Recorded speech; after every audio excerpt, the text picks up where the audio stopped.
La troisième notion que tu dois maîtriser pour répondre à mon questionnaire tout à l'heure est celle d'objectivité et subjectivité. Alors, sur le site ici, lacroiséfr.wordpress.com, on a une bonne grande explication si tu peux, si tu le vois là, par toi-même. Je te résumerai ça en disant que objectivité fait référence à neutralité, à impartialité, à un certain désintéressement, à une distance entre le sujet dont on parle et nous-mêmes.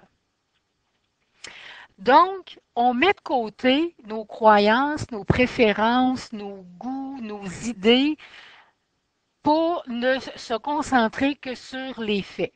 Donc, dans un texte, il y a quand même des indices qui vont t'aider à voir si c'est objectif ou pas. D'abord, le recours aux faits réels est vérifiable. Si je dis sur la rue Saint-Mars, il y a deux tas de sable puis deux nids de poules, si tu t'y rends, tu vas trouver les deux tas de sable, les deux nids de poules. Ensuite, il y a le style, le ton, le vocabulaire vont être neutres.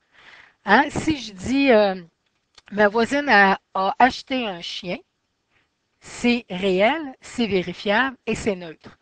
Si je commence à dire ma voisine a acheté un magnifique chien, là, je commence déjà à ne plus être objectif, à être subjectif, puisque je te fais part de mon goût en le qualifiant de magnifique. On va aussi employer des pronoms personnels à la troisième personne. Donc, on va utiliser les ils, singulier ou pluriel, le on, qu'on va aussi utiliser. On va, pour donner de la crédibilité à nos faits réels et vérifiables, utiliser des citations, des références et des statistiques. Et on ne se permettra surtout pas d'interpeller notre lecteur. Donc, on garde notre distance et on parlait tantôt de forme impersonnelle. On va dire il existe, il paraît que, il semble, on considère telle chose. Alors, on est vraiment dans l'objectivité. La prochaine capsule va porter sur la subjectivité.